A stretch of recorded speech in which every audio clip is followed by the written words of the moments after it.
All right, welcome everyone to today's Coalition webinar titled Admissions Post-Pandemic, How Juniors Should Approach College Applications. Many of you have submitted excellent questions when you registered, and we'll address many of them throughout the presentation. You may also submit questions using the Zoom Q&A feature, and if there's time, we can tackle some of those at the end. My name is Derek Terrell, and I'm the Director of Member Engagement here at the Coalition for College.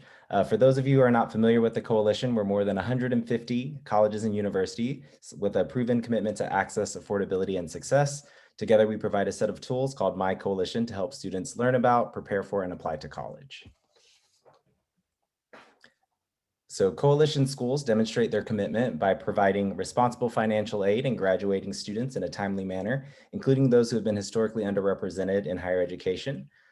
We work together proudly as a membership to share best practices and move higher education forward toward greater access and equity. So My Coalition is much more than just an application. It's actually designed to engage students as early as 9th grade by providing the Locker, which is a free unlimited storage space for documenting your experience and accomplishments throughout high school. It's mobile friendly and accepts files of any kind. There's also the collaboration space, which allows you to add your counselor, advisor, or any other trusted mentor or contact, and select files from your Locker to share with them. The college list is where you can opt in to receive information from schools and keep track of which schools you might want to apply to. And this can easily be shared through the collaboration space as well. And finally, the Coalition provides trusted college advice directly from our members through My Coalition Counselor and our website, as well as virtual events like the one that you're on today. So tapping into the Coalition and all that it has to offer is very easy to do. So simply go to mycoalition.org and create an account. And of course, don't forget to follow us on Instagram. All right, so joining us today, we have an amazing panel of admissions professionals who are going to share some of their knowledge and advice with you, as many of you are looking forward to applying to college later this fall. And I'll go ahead and allow them to introduce themselves, starting off with Alan.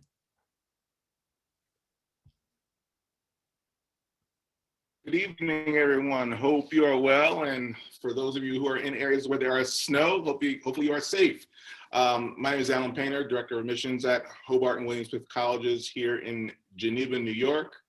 We are a small liberal arts college sitting at the top of Lake Seneca in the Finger Lakes region with right around 2,200 students coming from all around the United States, as well as several other countries. So welcome.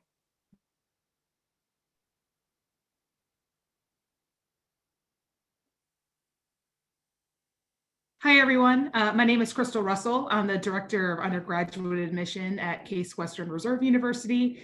We are a Tier 1 research university, mid-size. We have about 5,200 students coming from all 50 states and across the globe, located in Cleveland, Ohio, right at the top of Lake Erie, or the bottom of Lake Erie, I should say. It's great to be with you all this evening.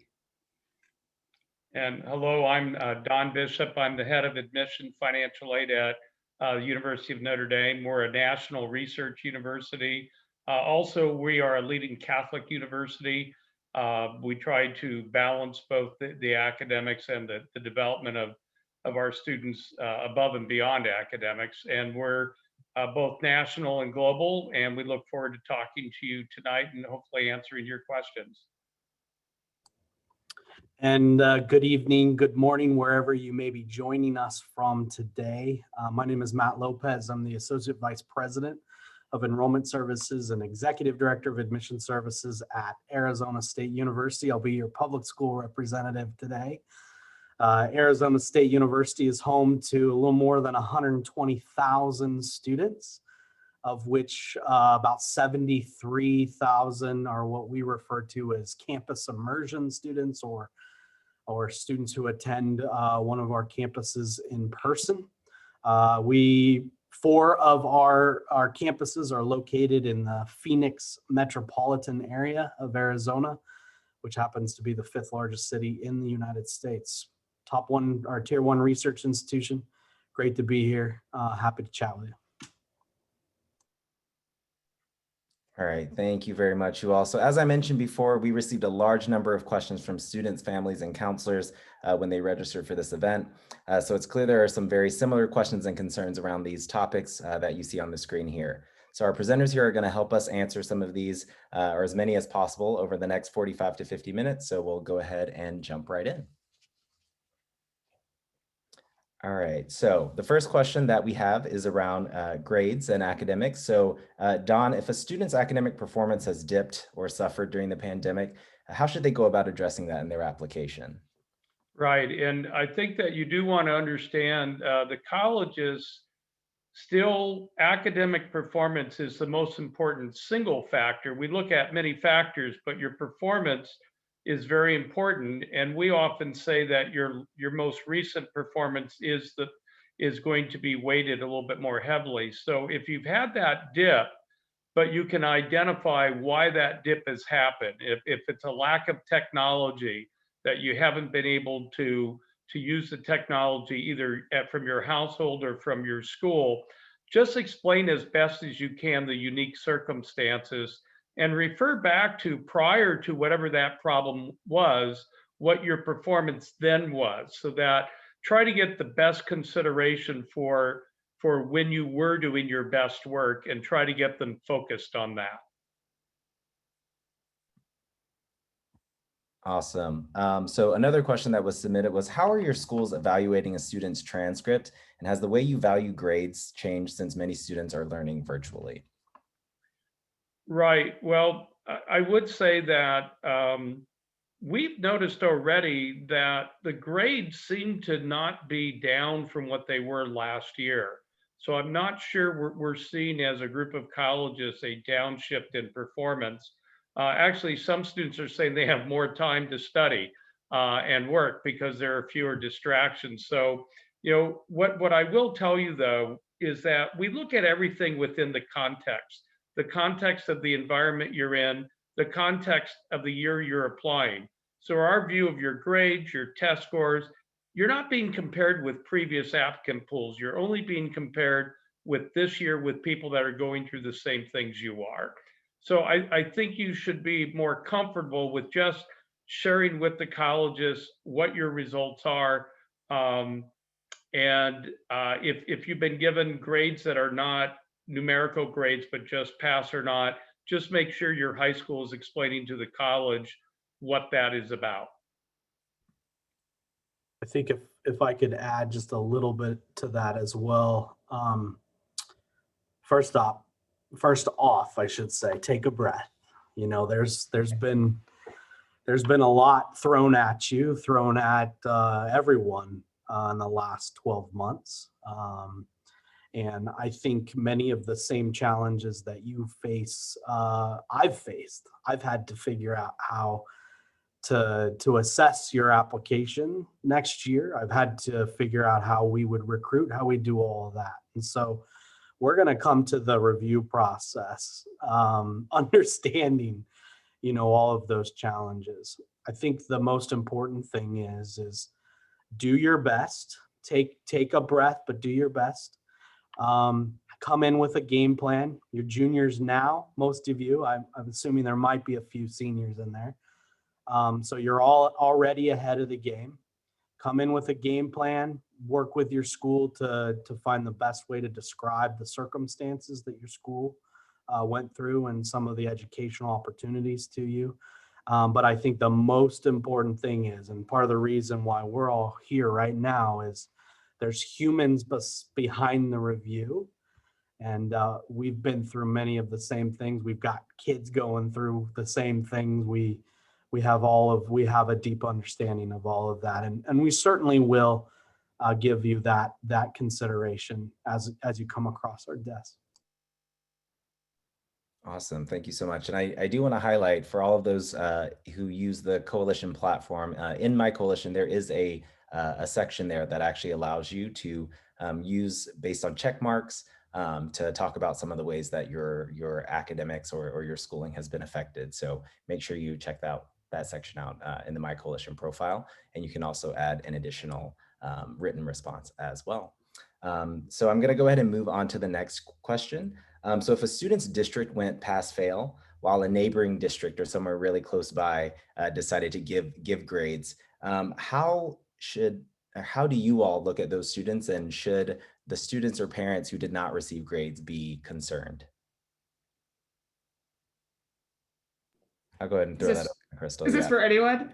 Yeah. I think it's important to understand that when any of us are reviewing an application, we're reviewing it in the context of your high school. And so we're looking at your transcript, we're looking at your school profile, and hopefully your school profile will detail how COVID affected your school, your district. And so I know for Case Western Reserve, probably for all of my colleagues in our institutions, we're not going to penalize the student for what the district did. They have no control over that. We're only able to evaluate what's in front of us. Awesome, thank you. So without tests or testing being optional at many schools, some of the students wanted to know, will grades be looked at more? Is there more value placed on grades? Derek, I'll start with, I do think for the students that have asked for test optional, we're looking at not just the grades, but the rigor of the courses they took. So there's a context to those grades. I noticed one of the questions was, does weighted grades or weighted rank matter more? And we do give more credit to weighted grades, weighted rank, because that blends and balances what grades you got with the rigor you've taken. So we do pay attention to the type of courses you're taking within the context of what was available at your high school. Just as I think Crystal was saying, everything is in the context of what was available to you and what choices have you made on that. I would add that I think it's the most important question that all of us want answered is, can you do the work at our institution? And so when we're talking about, are we going to be giving more weight to the transcript?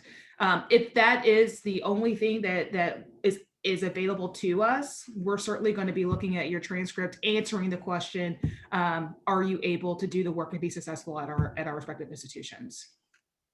Awesome, thank you. So I have one question to kind of wrap up that section before we move on. So Alan, are there any other pieces of advice that you would give to students regarding grades and academics? I mean, I think everyone pretty much covered a whole array of things there. I just want to echo what Don shared at the very beginning. You know, first and foremost, your grades are going to be important. I know there tends to be this notion that we're looking at all of these other things and they're going to outweigh grades, but clearly your performance is huge for us, because obviously you need to perform well in school for us. Other than that, not at the moment. I see there are lots of questions that I'm itching to jump onto. So no, I don't have anything else to add there. Awesome. So we got a lot of questions actually that was around standardized testing and test optional, test blind admissions. Could I actually just get by a show of hands which of our institutions here are test optional? Okay, awesome. So then I'm going to go ahead and jump into the first question for you, Alan, actually. So how are applications that are submitted without test scores reviewed? And do you think the acceptance rates differ for those who submitted and those who did not? That was a question that came up a lot. You actually saw that pop up in the Q&A as well.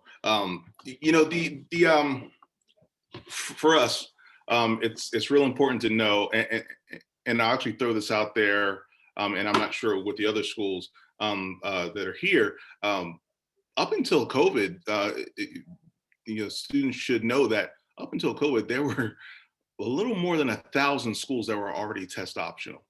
That already told you that while the test is part of this, it's one piece. And if you feel like you don't want to use your test or you don't want them in there, you do have that option. And we've been test optional for almost 2 decades now. So it's been rather interesting to see this. But for us, if you choose to submit your test scores, we will review them as part of the package.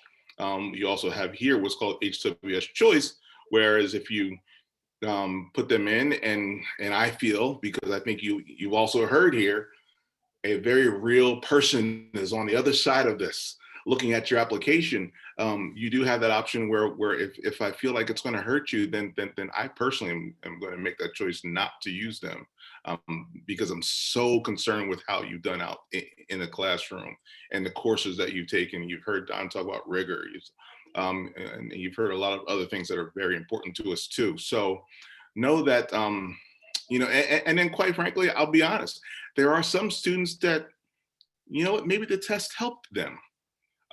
It's a case by case thing here. So it's not the only thing in this process for any of us, quite frankly. I was going to say, I think that leads really well into this next question that was coming up even before all of this, right? So students were asking, does test optional really mean test optional? Meaning if they had the opportunity to test, or if they currently have it right now, should they? I still tell students, listen, there are schools that this is part of the process. You'd be doing yourself a disservice by not taking the test, because I can't guarantee you that you're applying to this school or the school that's 20 minutes down the road. But someone is, in some places, it is going to be a part of the process. So I wouldn't just intentionally say, go out and don't take the test. But everyone every school has a different process. So ask the school, but test optional means test optional.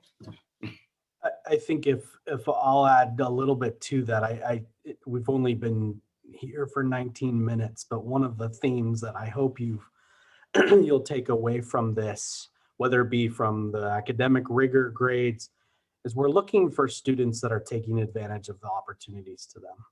And so if you have the opportunity to take an exam and you feel safe and comfortable and you've discussed it, take the exam. Because again, it's as Alan mentioned, it's very few universities who are going to penalize you for an exam. They may just choose not to use it in their decision process. But on the other hand, if you don't have the test available to you, or you don't feel safe, or it's not in a manner that is conducive to you being successful on that exam, you have opportunities in the Coalition app. You have opportunities through your school counselor to inform us of whether or not that was made available to you. And we'll make that individual consideration as we review kind of your file holistically. Again, academics and grades are most important. And then if and when that test score is there, if we look for it or not, we will certainly look to see if there's explanation if a test score is not there. And but I'll leave tonight saying, did I take advantage of the opportunities available to me? That's the type of classes you have available to in your class in your senior year. Are you stepping off the gas pedal, as I like to say, in your rigor, or are you continuing on? Are you using remote learning as an excuse to not learn, or are you doing your best to manage through and be successful in that case? That's going to show up in your application. It's going to show up and that's hopefully what you take away today. I might be a little naive, but I've always tried to explain to students that they view the ACT or the SAT as a judgment on them by the colleges. And then you judge the colleges by what their average is to try to rank them. So both sides seem to be using it excessively, but I've always felt that I would take the test because I want the feedback. I want to see how I'm doing. And so that gives me some information about me and that I can work on areas if I choose. With that said, I'm in my 44th year in admissions. And I've noticed that we have really gone way over the top on test prep. Certain people have more access to it than others. And I do think that the colleges over the last 40 years, and maybe Some of them took a long time to get smarter, even though they're the most selective colleges in America, took them a long time to get smarter. We're using the testing less and less every year. We actually turned down last year at Notre Dame more students with the top test than we admitted. And we admitted more students than that who had a lower test score, but impressed us more. And largely, as Alan emphasized, it was on your class performance. What courses did you take? How hard did you work? How well did you do? And then, of course, it's holistic, so we look at everything else. But on the testing, I think students make the error of making it seem as a judgment on them when you really ought to use it as a tool for assessing for yourself what you know and how you learn and what do you want to work on. With that said, we do not punish students this year, and we're going to be test optional for the next couple of years and evaluate how well it allows us to still predict the success and comfort of our students in our programs. Awesome. So I actually wanted to throw the next question out to you, Crystal, and Don really built right on that. So do you have any idea, or can you share with folks whether you know how schools are going to, I guess, deal with test optional moving forward? Or do you see a lot of institutions reverting back, maybe not just your institution, but other ones as well? Sure. I think that COVID has allowed the conversation for institutions who were wanting to go test optional, test it out. This is a great opportunity for us to do that. I know that we're test optional for the next couple of years. So we went test optional for 21, 22, and 23. I think there are some institutions out there following suit. I think that if you've been paying attention lately, that there are more colleges releasing their testing plans for the class of 2021, the class of 2022. So we're seeing some of that right now. It really is an institution and decision. And so we are still in a situation across the globe that it's not safe to gather. And so we are all having those testing conversations on our respective campuses. So I would say stay tuned. Awesome. Yeah, so you were talking about different things going on with testing. So one of the things that happened recently was College Board's announcement of dropping SAT 2 subject tests. So this is something for you, Crystal, and then anyone else. Do you think a student should still submit those subject tests if they've already taken them now? And let's say that they're a junior or maybe even a sophomore that applies in a few years. Yeah, I think that anything that you submit that you're proud of, that you think represents you well, submit it. Parts of the application are going to be your grades. It's going to be trends. It's going to be rigor. It's going to be curriculum chosen. If you've taken the SAT or SAT and you're proud of your score, submit it. A lot of you all are in AP or IB programs that involve testing at the end of the year. All those things that you submit are data points that we can use, again, to answer the question, are you a good fit for our institution? Will you be academically successful? So if you have taken the subject test and you're proud of that score, you think it represents you well, there are going to be some institutions that aren't going to want it, who aren't going to use it. My institution, we don't require it. There are going to be other institutions that are going to want you to submit those scores if you have them. So again, that's a conversation that you have to have. You can ask the question to the colleges that you're interested in, because we're going to be able to tell you what suits our needs, what suits your application best for our institution. I was going to say, I think that's even great. And it really is, it emphasizes the coalition's kind of message of start early, stress less. So if you start thinking about colleges and the ones that you want to apply to, you'll be able to kind of reach out and find what some of their admissions processes might be. So that's great. One question that I did have for anyone here on our panel was that if a student has the opportunity to take, or does not have the opportunity to take the SAT or the ACT, so it's canceled or anything like that, how would they be able to let you know that they did not have access to it and it's not that they just didn't want to take it?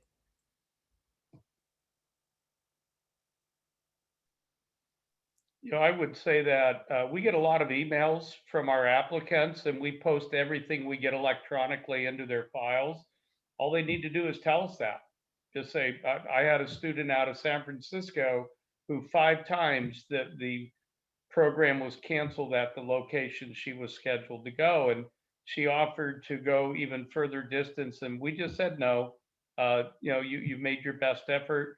Go ahead and submit your application without it. So I think just email the schools and we add it to your application. Okay, awesome. Yeah, and then once again, I just want to hit home for everyone there that there is that prompt in your My Coalition profile, so you can actually write it there. So if you did not have access to the testing site, you can actually just check a box, and that'll make sure that all of the institutions that you apply through My Coalition will know that as well. Great. Can I just add one thing? I think it's important to note that there are a lot of us test optional. We went all in on test optional. So whether you had access to it, whether you took it and you didn't like your score and don't want to submit it, that's okay. That's okay too. So don't feel like you have to not submit a score if you haven't been able to test for it or to sit for it, I should say.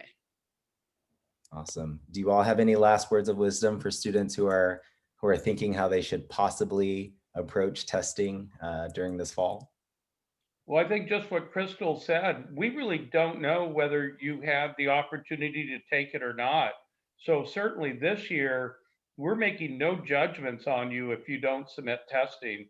Some of it might be, I didn't have an opportunity to prepare and take the test. Others, I didn't want to submit my score. I'm not happy with where I am with that score, and I think I'm a much stronger student than my score indicates. But we're really not trying to prejudge that this year because both groups exist.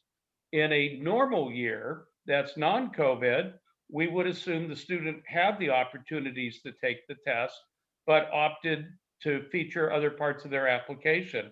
But this year, there could be a very significant number of our applicants that really would have liked to have done it, and were not able to do it.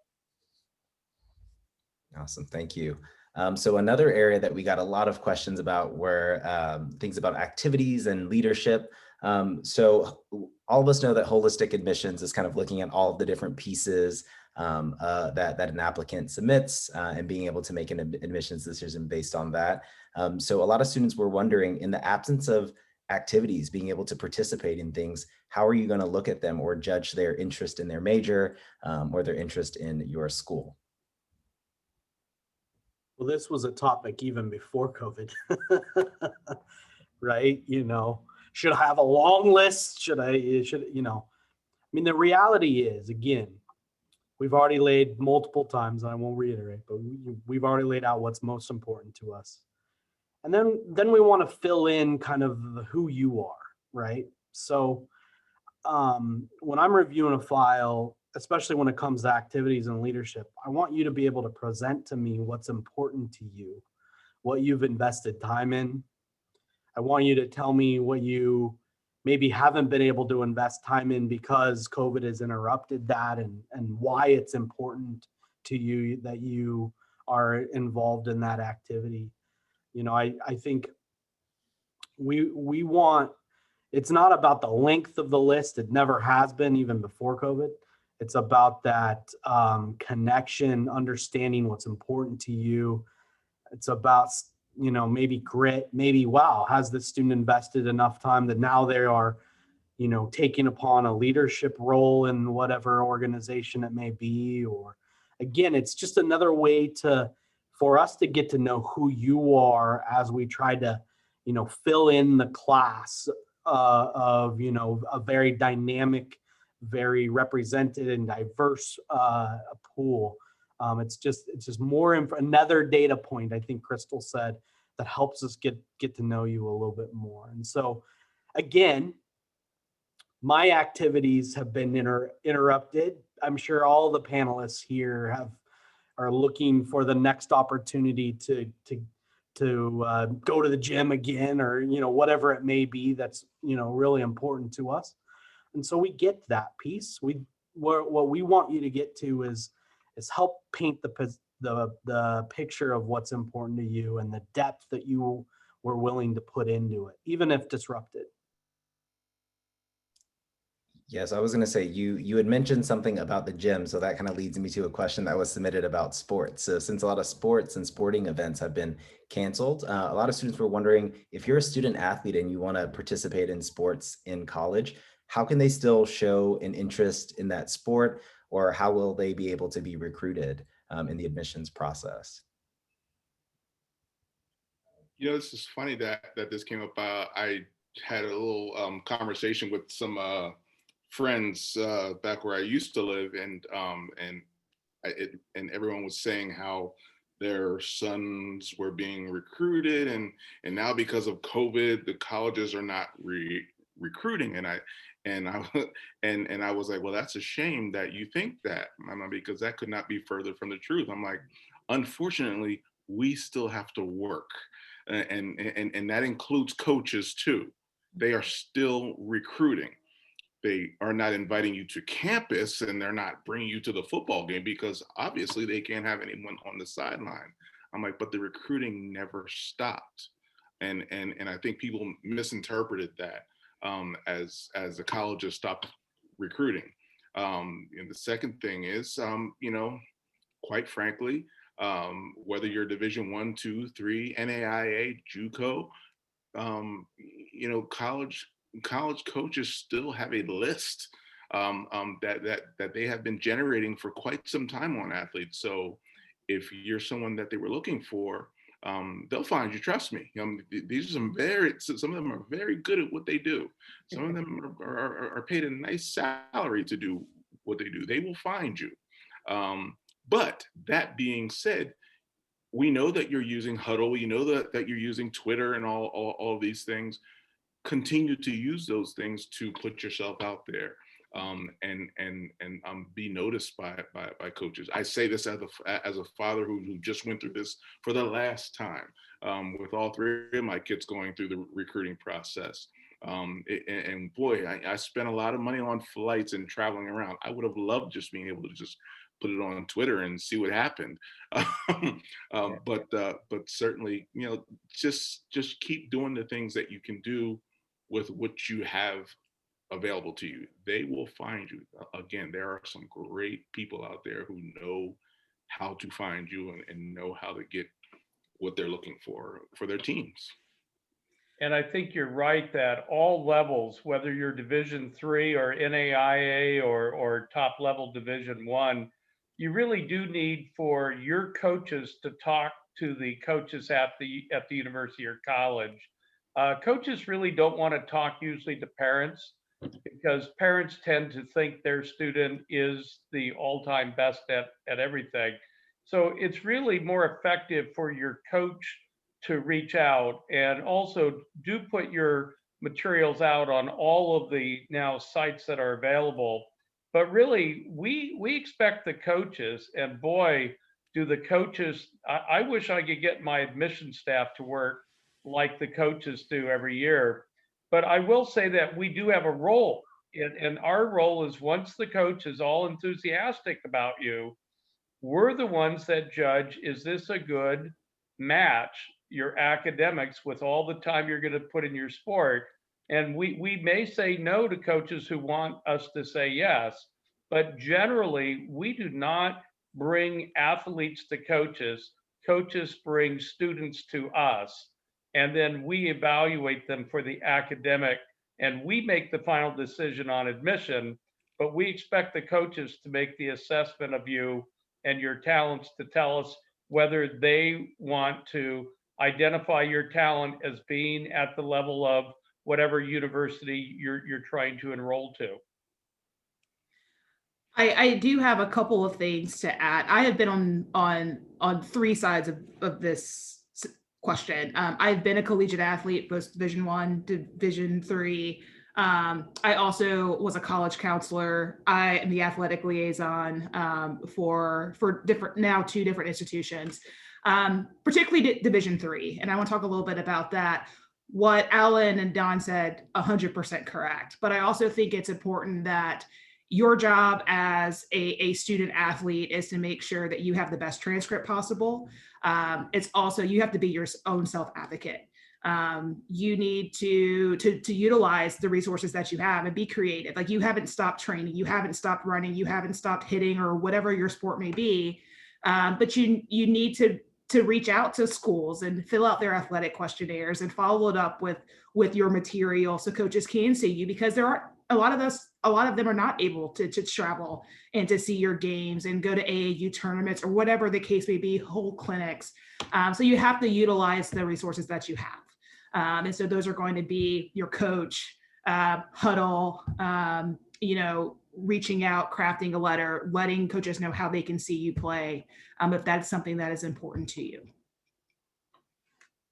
Awesome. So not just sports, but then also, what about students who are interested in maybe pursuing music or theater, or possibly doing some sort of research? A lot of students were worried about how they'd be able to express that interest to you as an institution.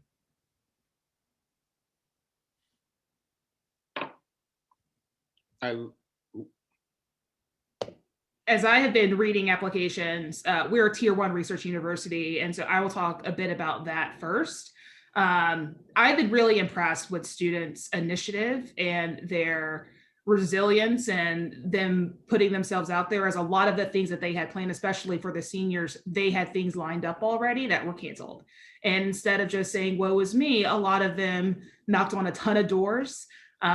They switched and pivoted tremendously, and they're able to tell us about that. They're able to tell us in their application, my intention was to do X, Y, or Z. That didn't happen. Instead, I did this. We're most interested in how you spent your time in a space when things weren't, well, you know how they are. They're not easy right now, but again, it's going to be really important to us to see how you feel this time. So if you're interested in research, you may get a no, try again. You may get another no, try again. And if you get multiple no's, make sure you just write that down and let us know what the situation was.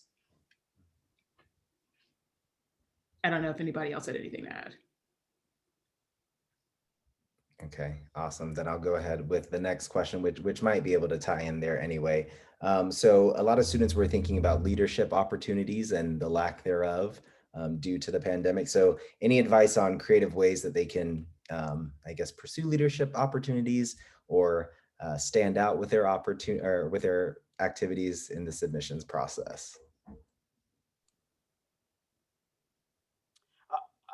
Happy to jump in here, and Alan, you can tag team me. I jumped in first. Sorry about that. You know what? I think it goes a lot to what Crystal just mentioned, right? But I also think it takes a little bit of a step back and realizing that leadership comes in all sorts of forms, right? You don't need to be class president or, chair of this committee at school or run the yearbook committee or whatever. Like, leadership even presents itself and possibly how you assisted your household in new responsibilities that have come along. And so I think, again, we want to know about you. We want to know how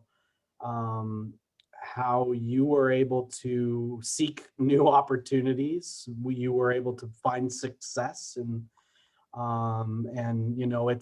we're all looking for that student that's got a little bit of grit, right? It's got moxie, that when something happens, they're not going to just give up, right? And so there are lots of ways that you can present a leadership story, even if you feel like maybe you lost opportunity. Okay.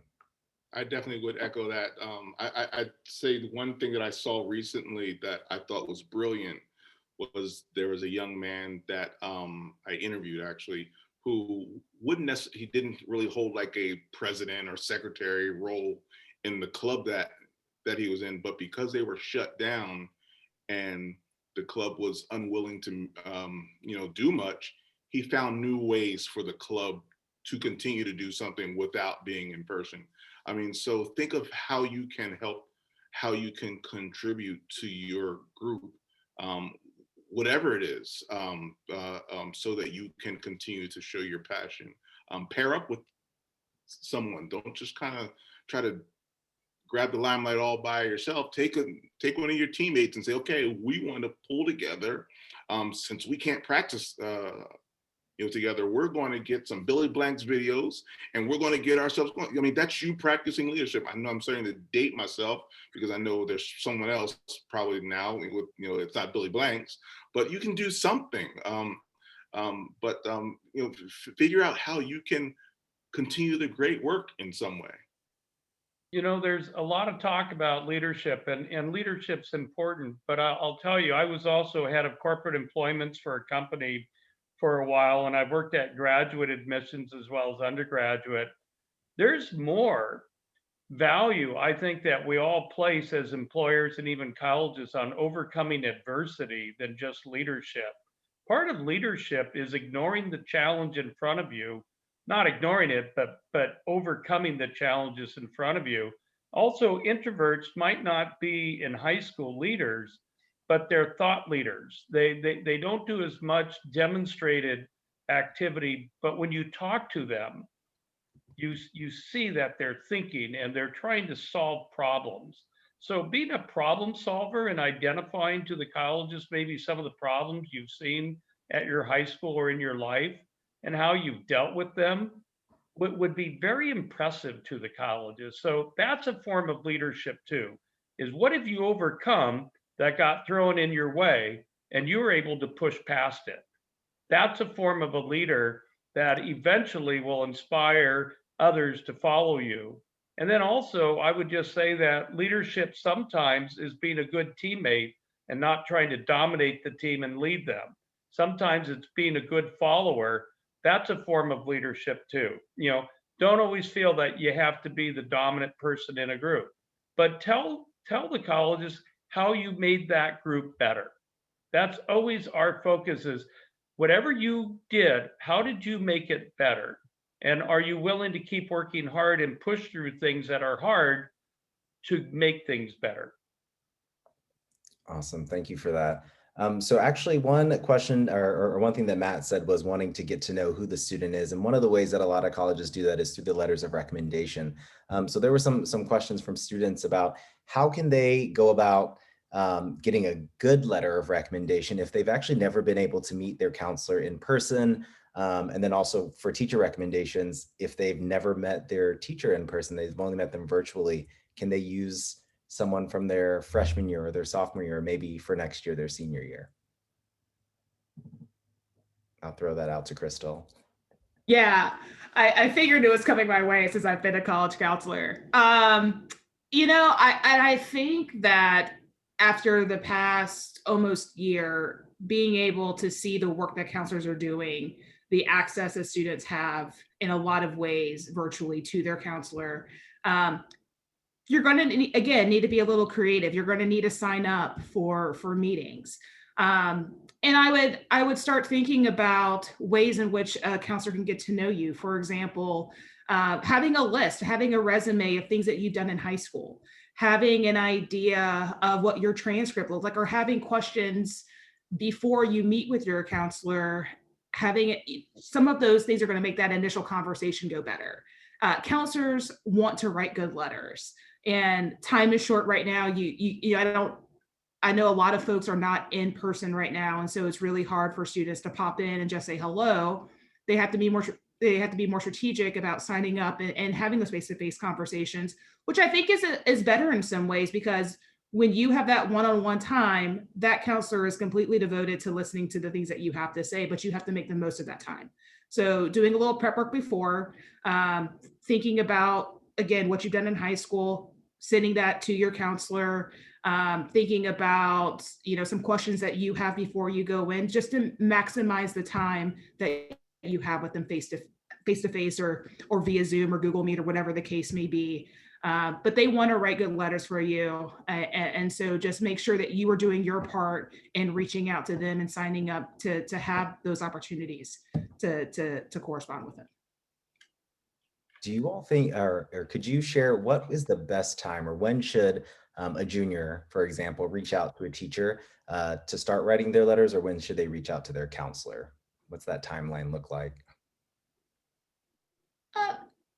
They should be thinking about who they want to ask now. who they want to ask, who they think knows them well, who they think can write a good letter of recommendation. And that is a question that I used to tell all of my students: make sure whomever you ask to write a letter, you've asked them, can you write a positive letter for me? And then ask them what they need from you to help them write that letter. And they may need you to do a questionnaire. They may need you to give them a resume. They may need you to tell them what your favorite part about their class was.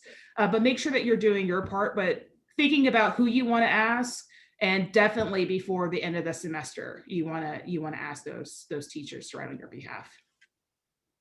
Awesome, thank you. So we're going to go ahead and move over to the topic about essays. There were quite a few questions submitted about that as well. So some students wanted to know, is addressing the challenges during COVID and how they dealt with them a good approach to their personal essay?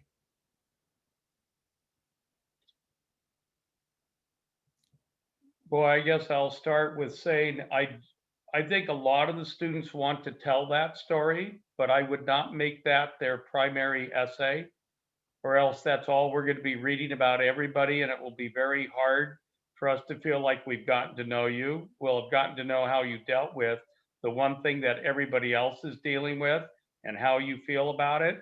And if that ends up being a very important story, go ahead and tell it. But I would not advise that that be your primary essay. I think that look at your life over the last 4 or 5 years, and what's the story from the 5 years that you want to tell, not just what's happening this year. Because we're looking at you not only for the next 4 years, but you're going to be a graduate from our school for the next 70 years. So I think it's really important not to get caught up in COVID as the only story to tell. We're interested in a much longer lifespan than the 1 year, or actually more than 1 year, we're all suffering through together with COVID. But I think that if it's an important part of giving us context on part of your performance, fine. But boy, I really hope, and we are seeing that the vast majority have another idea of what they want to say to us about themselves that is separate from COVID.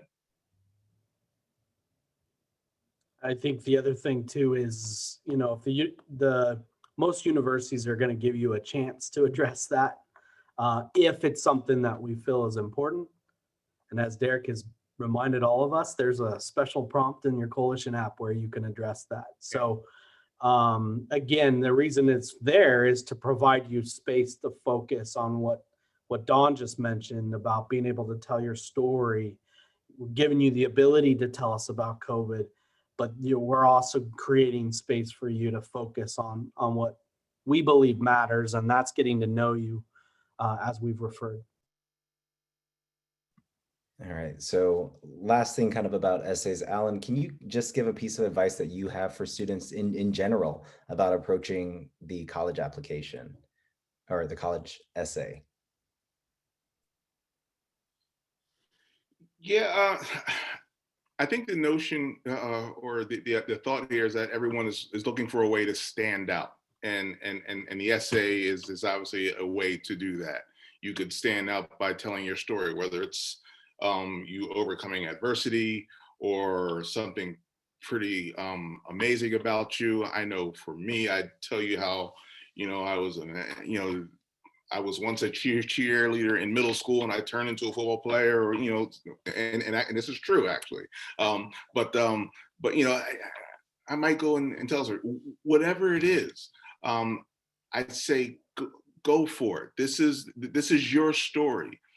No one else can write the same story about you than you.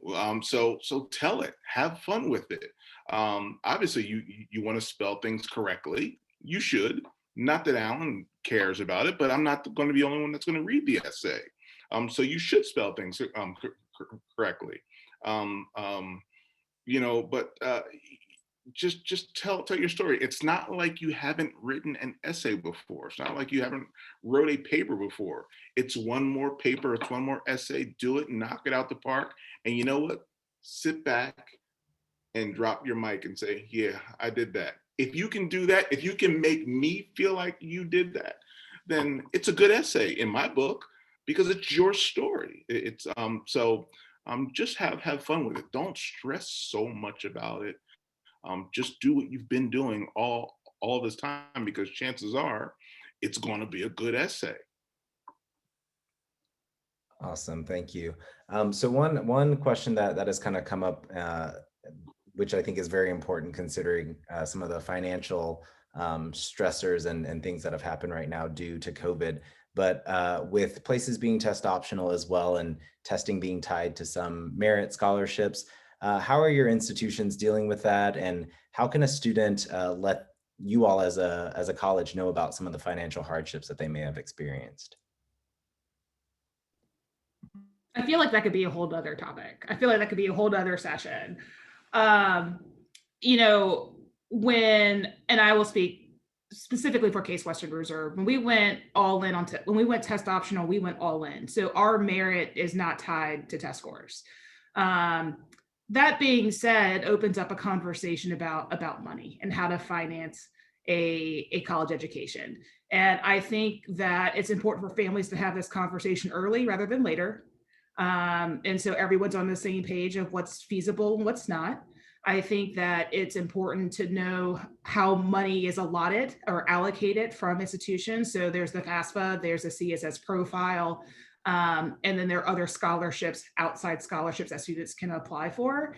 I've only worked for private institutions who've had hefty price tags, and so it is daunting. And the way that I have always guided my students is make sure you fill out the paperwork, make sure you do it on time, make sure you know what the deadlines are, and then start looking at outside scholarships, because every outside scholarship that you get helps you pay for something about college.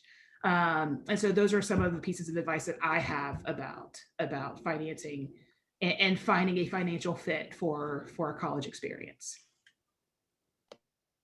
I'm going to speak about ASU specifically here, just because I don't want to set an inappropriate expectation. But one of the things that we've found, especially in this Zoom world we're in, is the recruiters actually have more time to really develop relationships with their students. We're not on planes as much. We're not traveling as much. We've been able to find some additional space, and so.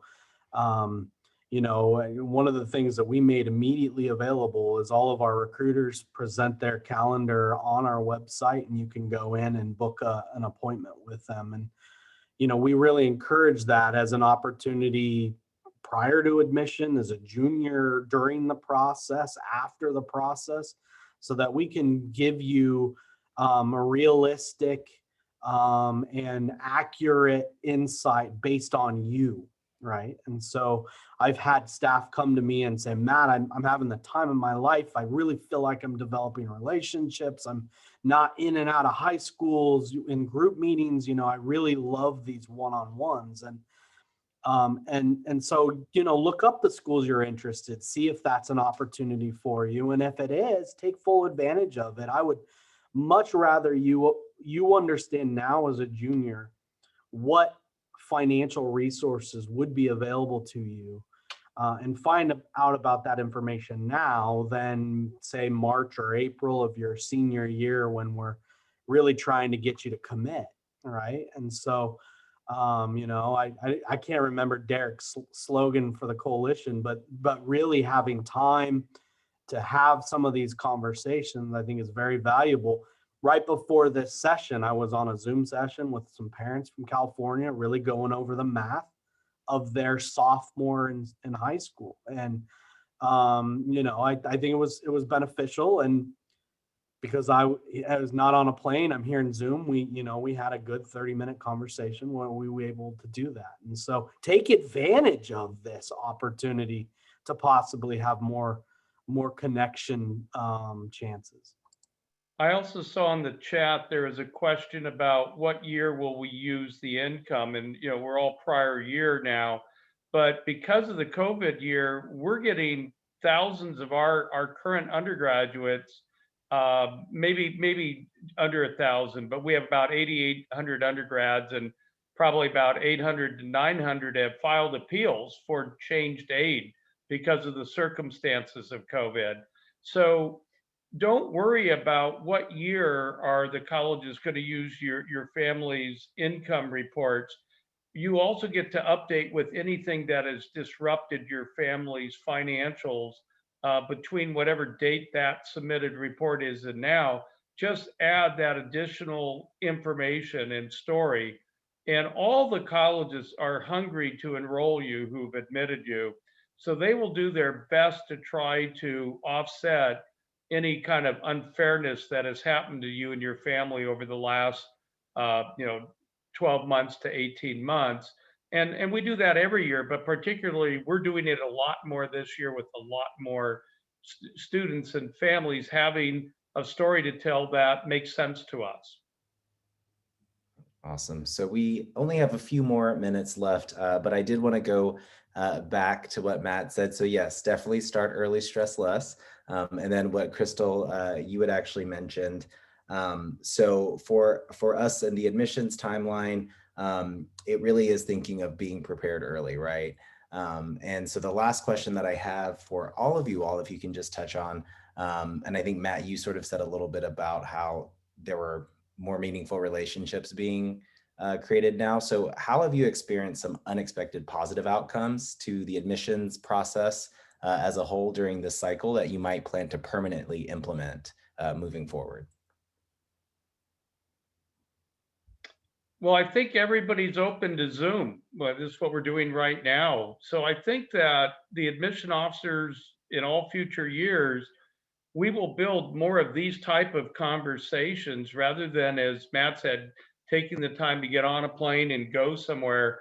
There's probably going to be a lot more opportunities for high school counselors to organize with colleges, virtual visitations, so that there can be a full presentation, but also some additional interaction. We'll be able to do more high schools because we're not spending as much time traveling. And I will say most of the budget officers of the university are assuming that we can save money on flights and travel, and they're already cutting my budgets. So we will not only want to, but we'll probably need to do a lot more interactive events like this with specific high schools, even on specific topics. And so I think you'll find that the colleges hopefully will stop flooding you with text messages and emails and spend more time creating quality content that allows you to linger for 10 minutes to 40 minutes with a group of people on campus that you actually want to talk to rather than being pursued.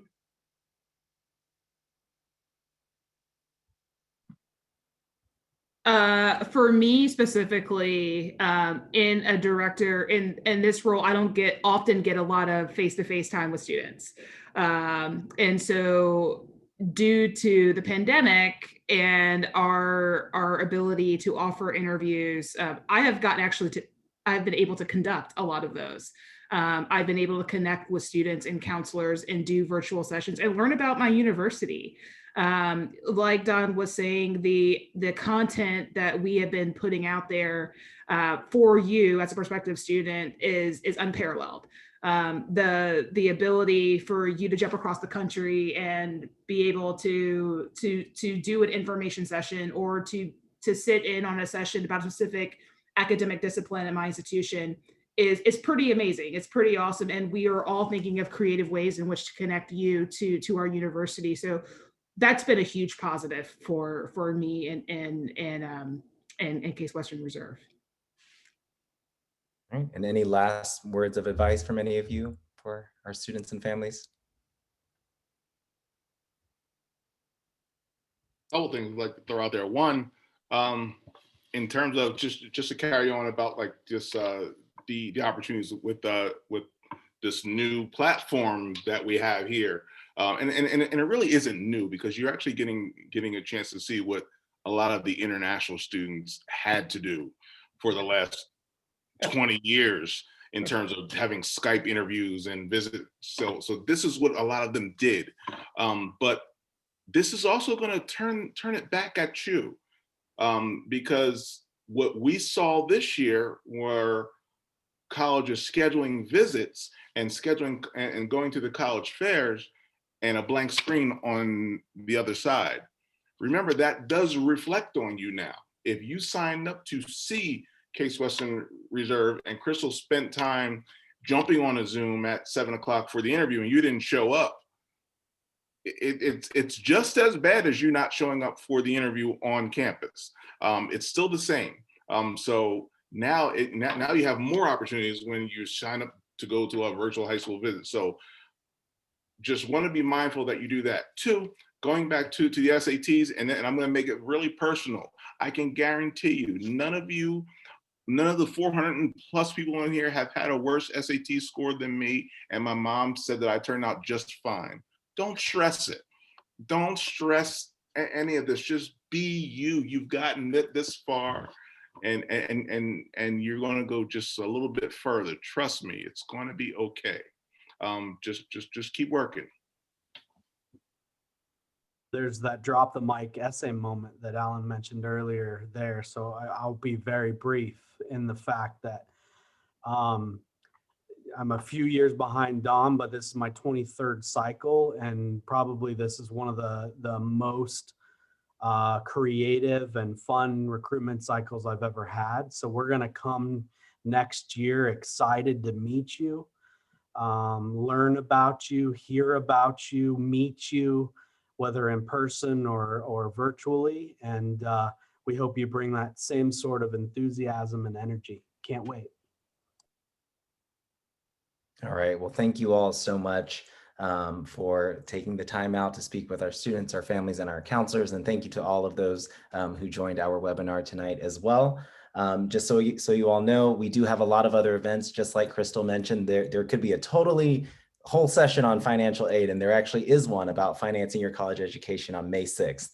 So sign up for a My Coalition account, and you will receive all the information about the news and events that we have. So thank you once again to everyone, and have a great evening. Bye.